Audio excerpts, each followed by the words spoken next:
ब्रह्ममुरारिसुरार्चितलिङ्गं निर्मलभासितशोभितलिङ्गम् जन्मज दुःखविनाशकलिङ्गं तत्प्रणमामि सदा शिवलिङ्गम्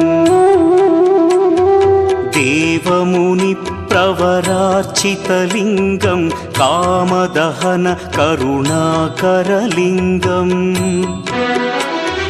रावणदर्पविनाशकलिङ्गं तत्प्रणमामि सदा शिवलिङ्गम्